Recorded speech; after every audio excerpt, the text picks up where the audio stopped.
truth about Biafra.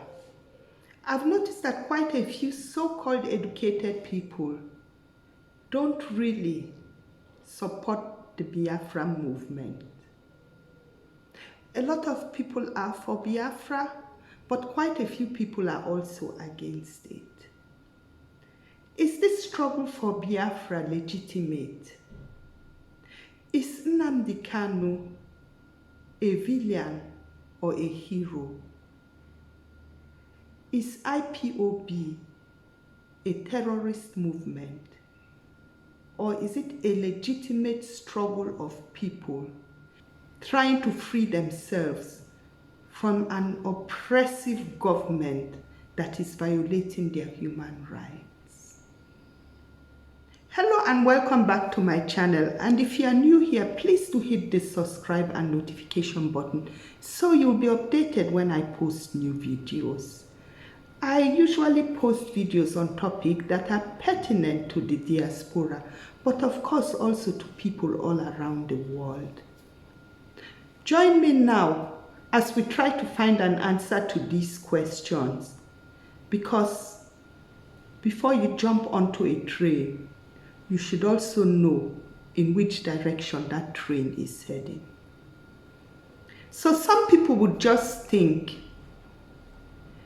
this man, Nnamdi Kanu, just got up one day, is trying to cause confusion, is trying to divide the country, is making a nuisance of himself.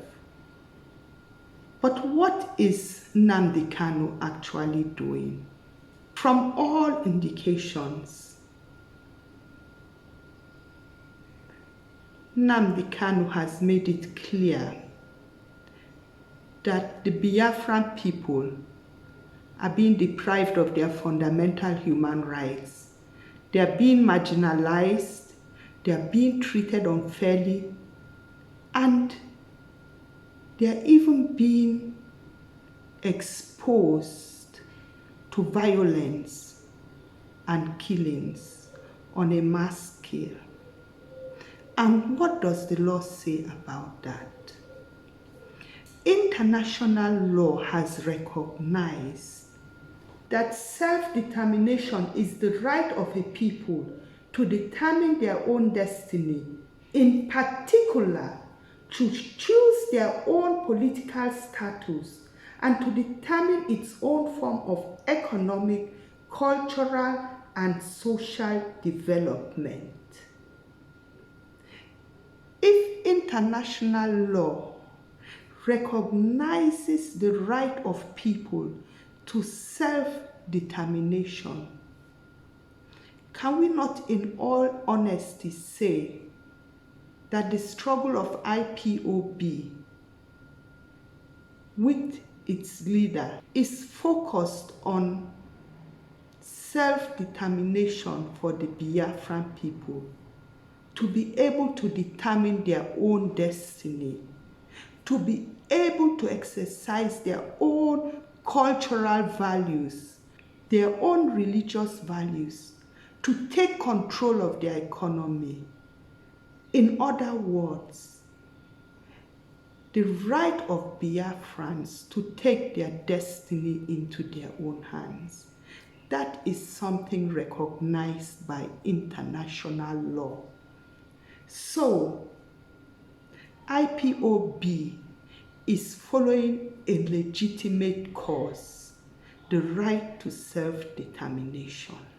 Right to self-determination is something guaranteed by the United Nations.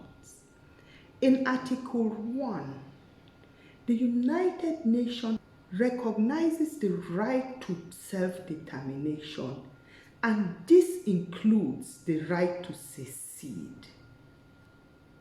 However, United Nations in its charter also has a contradiction to this. You could call it a contradiction in Article 2, which guarantees the integrity of state. So what the United Nations is basically saying is, Yes, we recognize the right of a people to self-determination and even the right to secede. On the other hand, the United Nations does not want states breaking up and a state breaking up into smaller and smaller fractions. So they also want to protect the integrity of state, to keep states intact, so that a state will only be broken up when there's really no other option. The United Nations grants and concedes a people the right to secede when their right to self-determination is no longer possible in the parent state.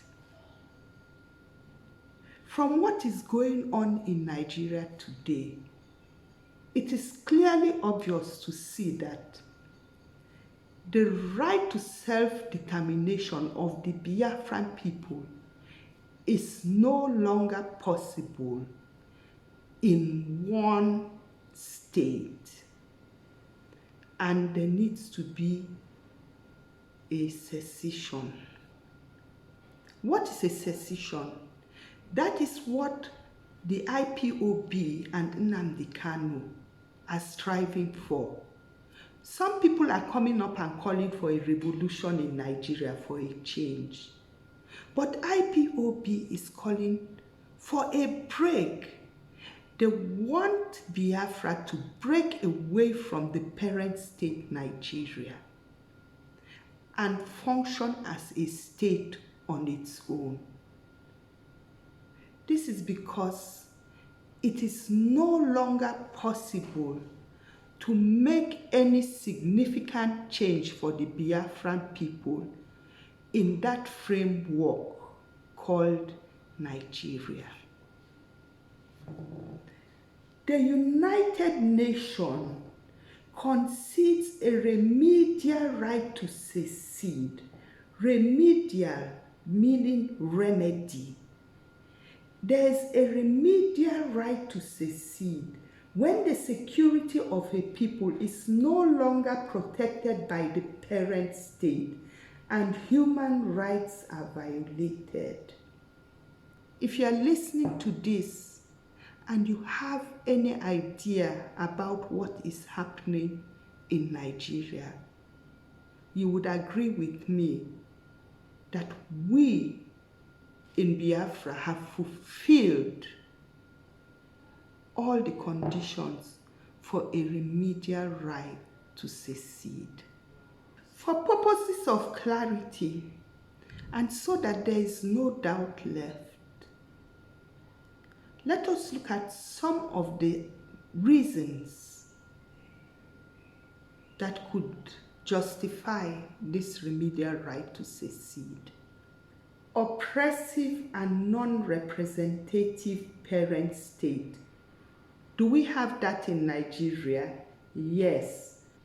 Prosecution and bloodshed. Human rights violation. Inability to protect a people. Another very vital aspect. The parent state is a failed state and has lost its monopoly and legitimacy of the use of force. I want us to look at this last aspect. Nigeria has lost its monopoly and legitimacy of the use of force. Again, I'm sure that if you are following the events happening in Nigeria, you would agree to that. Nigeria is a failed nation today. How does one recognize a failed nation? Using illegitimate force to prosecute a group, oppressive and non-representative, lost control over its territory and can no longer secure it. Armed non-governmental groups have taken control of part of the country and the government cannot control them. Large-scale organized crime and homicides. The people have lost trust in the parent state. For anyone watching this, I don't think I need to go into Boko Haram and what is happening in Nigeria today. The Nigerian government cannot even control the northern part of the country.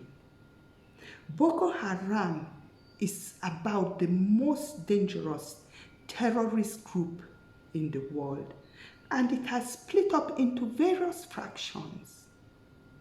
There's a lot of crime in Nigeria.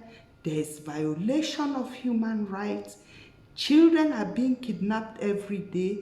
There is crime, an unprecedented level of crime. And there's killing upon killing upon killing. We can almost talk of ethnic cleansing or genocide in Nigeria today, not to even mention the poverty, hunger, and other drastic situations we have in Nigeria today. Based on this, we can see that the IPOB is exercising a legitimate right for self-determination and to secede and have a country of its own called Biafra. What Biafra needs is the recognition of the international community, especially through the United Nations. The Biafrans in diaspora have a very decisive and important role to play. We have to demonstrate more.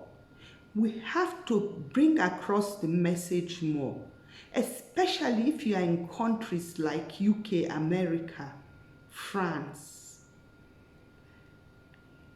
Get the message across to the government. We have to put pressure on the government, build pressure groups, approach lobbying groups. It was the Christian lobbying groups in America that pushed for the independence of South Sudan, and it was finally approved. We in the diaspora have to support more Biafra and Nnamdi Kanu by applying this pressure.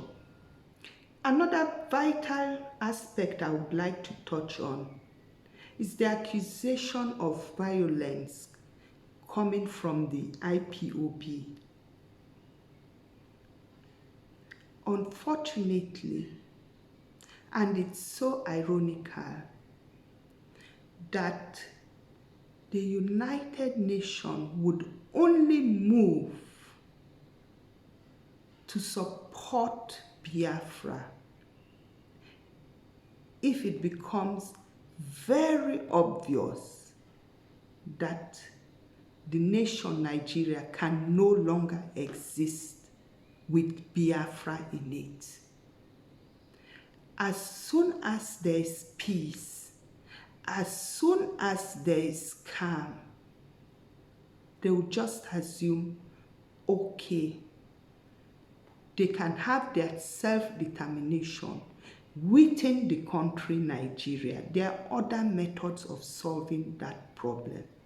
But once the international community, the United Nations, realize that there can be no peace in Nigeria, that there is continuous violation of human rights, that there is no other solution, they have no option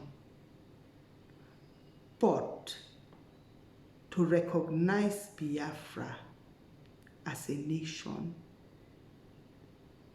So, for all of us that are serious about Biafra, no retreat and no surrender. Isn't it ironical? The world itself will not grant Biafra if you follow the peaceful path. And that's what IPOB and Nnamdi Kanu have been doing. They have been calling for a referendum for ages, and no one has taken it serious in the international community. And now they have taken the move to beef up security in Biafra region to protect the people there from the violence and threats coming from the Fulani headsmen and from the Nigerian military. It's high time the international community recognize that they have no option, that there's been enough suffering, enough loss of lives, and grant Biafra a seat on the United Nations. Biafra has all that is required for a nation as required by the UN. We have a fixed population, we have enough population, we have the land, and the land is such that it can be divided and cut as a nation. We are able to sustain ourselves economically, and we are able to govern ourselves. So there should be no reason for denying us membership in the UN as a bona fide nation. And finally, my last word and appeal goes to all Biafrans. When we eventually succeed in getting this nation Biafra, let us all work together to show the international community, to show Africa, to show ourselves what a great nation we are. And that requires every single one of us to be disciplined, honest, and hardworking, to make the sacrifices needed to build a great nation.